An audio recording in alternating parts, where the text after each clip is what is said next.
আমরা পেয়েছি সাবেক বাংলাদেশের প্রধানমন্ত্রী শেখ হাসিনা। আপনাকে স্বাগত জানাই, আপনি আমাদেরকে সময় দিয়েছেন, এসেছেন আমাদের কাছে এবং যুক্ত হয়েছেন আমাদের সঙ্গে, সেজন্য আপনাকে ধন্যবাদ এবং কৃতজ্ঞতা। আমাদের সাথে আরো থাকছেন বেগম খালেদা জিয়া, আপনাকে আমাদের অনুষ্ঠানে স্বাগত জানাই, আপনি আমাদের সময় দিয়েছেন সেজন্য আমাদের কৃতজ্ঞতা জানাবেন।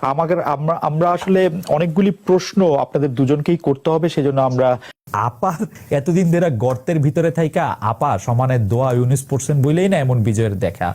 পলানোর সময় সেই মানুষগুলির কথাও মনে পড়লো না শেখ হাসিনা।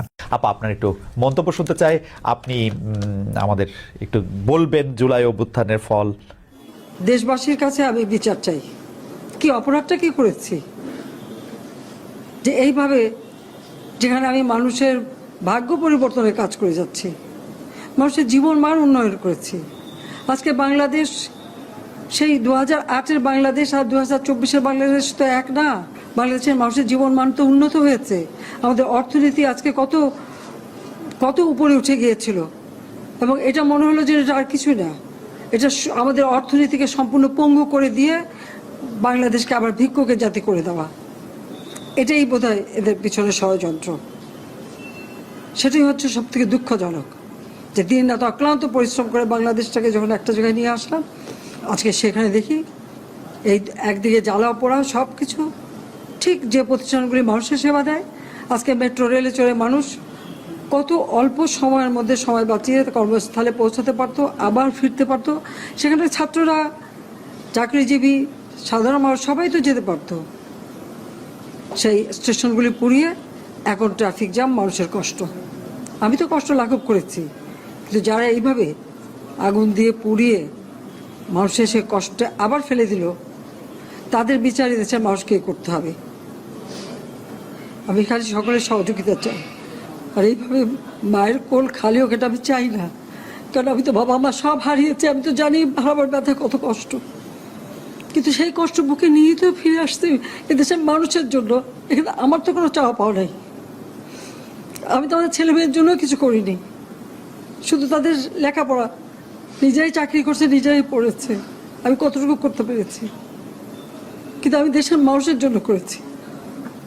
আজকে অন্তত মানুষের ভাত কাপড়ের ব্যবস্থা, চিকিৎসার ব্যবস্থা, তাদের কাজের সংস্থা সবই তো করে দিচ্ছিলাম। যখন আমরা এক উন্নয়নশীল দেশের মর্যাদা পেলাম, তখনই এই তাণ্ডব করে ঠিক যে জায়গাগুলি মানুষের সেবা করবে সেই জায়গাগুলিতেই আঘাত।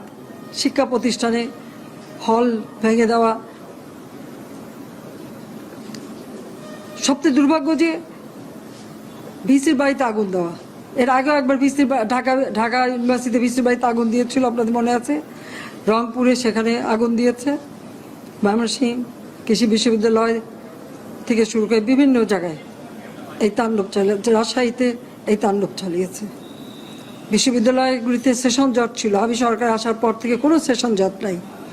লেখাপড়ার মান উন্নত করা, যাতে এখান থেকে পড়ে আবার বিদেশেও পড়তে হবে, সেই ব্যবস্থাও করে দিয়েছি। কিন্তু তারপরেও কোটা সংস্কার আন্দোলন, কোটা তো আমি বাতিলই করে দিয়েছি। আমি আহ্বান করেছিলাম যে একটু ধৈর্য ধরো, হাইকোর্টে শুনানি হবে, হাইকোর্ট যে রায় দেয় না, তারপরেও এই আন্দোলন হবে। আজকে এই যে এতগুলি মানুষের জীবনের ক্ষতি হলো, এতগুলি পরিবার ক্ষতি হলো, এর দায় দায়িত্ব কাদের? আমি দেশবাসীর কাছে সেই আহ্বান জানাবো যে এই ধরনের ধ্বংসযজ্ঞের জন্য এই দেশকে নিয়ে আর কেউ চালাতে না পারে। আমি সকলের সাহায্য চাই, আর আমি চাই না এভাবে মায়ের কোল খালি হোক আর এভাবে মানুষ অসহায় হয়ে পড়ুক। এই হাসপাতালটাই তো আজকে আপনারা দেখেন কত সুন্দরভাবে করে দিয়েছি। কিছু নেই হাসপাতালে, একটা লিফটও ছিল না আমি যখন সরকারে আসি। আর সেই হাসপাতালও আমার আব্বা স্বাধীনতার পর জাতির পিতা বঙ্গবন্ধু শেখ মুজিবই করে দিয়েছিলেন। আমি সেটা উন্নতি করেছি বলেই তো আজকে চিকিৎসা দিতে পারছি, নইলে এত রোগীর চিকিৎসা দেওয়া কোনোদিন সম্ভব হতো না। তো আমার কি এটাই অপরাধ যে আমি মানুষের জীবন মান উন্নত করার জন্য কাজ করেছি, আর সেই জায়গাগুলিকে হামলা করতে হবে? কোভিড-19-এর সময় যেখানে আমরা সব থেকে ভালোভাবে মানুষের চিকিৎসা দিতে পেরেছি, সেই কোভিড হাসপাতাল সেখানে আগুন দিয়েছে। এটা কি ধরনের খেলা? যাক, আমি আর কিছু বলতে পারি না। আমি যে এগুলি এক একদিন দেখি আর শেখ হাসিনা আপনাকে অনেক ধন্যবাদ, অনেক ধন্যবাদ। বেগম খালেদা জিয়া, আপনি গণতন্ত্রের পক্ষে লড়াইয়ে সামিল হতে বলছেন, প্রশ্ন কেউ কেউ করছেন, প্রশ্ন উঠছে, আপনি কি এইসব মামলা মোকদ্দমা থেকে মুক্তি পেতে ডক্টর মোহাম্মদ ইউনূস সরকারেরই পরিবর্তন চাইছেন? বিসমিল্লাহির রহমানির রহিম। আসসালামু আলাইকুম। দীর্ঘদিন অসুস্থ থাকার পর আপনাদের সামনে কথা বলতে পারার জন্য আল্লাহর কাছে শুকরিয়া আদায় করছি। আমার কারাবন্দী অবস্থায় আপনারা আমার কারামুক্তি ও রোগ মুক্তির জন্য সংগ্রাম করেছেন, দোয়া করেছেন, সেজন্য আমি আপনাদের সকলকে ধন্যবাদ জানাচ্ছি। দীর্ঘ আন্দোলন সংগ্রাম ও ত্যাগের মধ্য দিয়ে আমরা ফ্যাসিবাদী অবৈধ সরকারের কাছ থেকে মুক্তি পেয়েছি। আমি আন্তরিক ধন্যবাদ জানাতে চাই আমাদের বীর সন্তানদের, যারা মরণপণ সংগ্রাম করে এই অসম্ভবকে সম্ভব করেছে। শত শত শহীদদের জানাই শ্রদ্ধা। এ বিজয় আমাদের নতুন সম্ভাবনা নিয়ে এসেছে। দীর্ঘদিনের নজিরবিহীন দুর্নীতি, গণতন্ত্রের ধ্বংসের স্তূপের মধ্য থেকে আমাদের নির্মাণ করতে হবে এক সমৃদ্ধ বাংলাদেশ। ছাত্র তরুণরাই আমাদের ভবিষ্যৎ। তরুণরা এই যে স্বপ্ন নিয়ে বুকের রক্ত ঢেলে দিয়েছে, সেই স্বপ্ন বাস্তবায়নে করতে মেধা, যোগ্যতা, জ্ঞান ভিত্তিক গণতান্ত্রিক বাংলাদেশ গড়ে তুলতে হবে।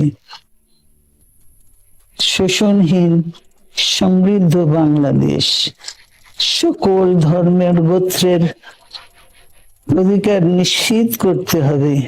শান্তি, প্রগতি আর সাম্যের ভিত্তিতে আধুনিক বাংলাদেশ নির্মাণে আসুন আমরা তরুণদের হাত শক্তিশালী করি।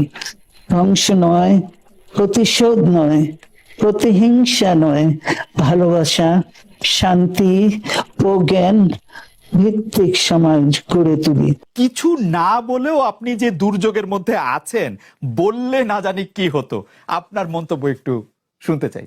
প্রফেসর ইউনূস, তুমি তো সবটা বলে ফেলেছ সমস্যাগুলোকে। কাজে এই হলো অবস্থাটা হলো, আমি বলছি দেশের কাউকে কিছু বলি এমন কথা তো নয়। বাইরে বিদেশেও যে সবাইকে যে সাদরে নিয়ে আসি তাও না, তাদেরকে অনেক শর্ত দিই আমার এই কথাগুলো লেখার ছাপানোর আগে আমাকে বলতে হবে, যাতে আবার এমন কোনো কথা শব্দ এমন থেকে না যে আমি আর বিপদের সম্মুখীন হবো। আমি শুধু বিপদ থেকে দূরে থাকার জন্য এটা করছি, কারণ আমি চারদিকে বিপদের মধ্যে আছি। কাজে কথা না বলা, এটা একটা নিজেকে রক্ষা করার একটা সুবিধা আর কি। কত কম বলা যায় ততই হয়তো ঝামেলার থেকে বাঁচবো। সম্পূরক প্রশ্ন করতেই হয়, নিজেকে কতটা রক্ষা করতে পারলেন প্রফেসর ইউনূস? পারলাম না তো, এত তো খালি বাড়ছে। এখন তো বড় কঠিন অবস্থার মধ্যে পড়ে গেছি। কিছুদিন আগে হয়তো খবর পেয়েছে, এই মাসের মধ্যেই যে 12 তারিখে যে ঘটনা ঘটলো, যে আমাদের অফিসের মধ্যে ঢুকে গেল লোকজন, ঢুকে বললো যে এটা আমরা এখন দখল করলাম, এখান থেকে আমরা চালাবো। এটা কি ধরনের আবদারিকতা! আমরা পুলিশের কাছে গেলাম, বললো যে আমরা এই ব্যাপারে কিছু করতে পারবো না। কাজে তারাও কিছু করলো না। তো আমরা যাবোটা কোথায়? পুলিশও কিছু করবে না, ওরাও জবর দখল করার জন্য ছুটে আসবে, আমাদের আইন কানুন কিছুই মানবে না।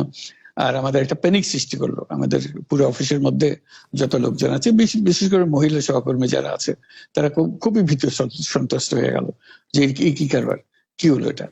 কাজে সমস্যার পরিমাণ বাড়ছে, কমছে না।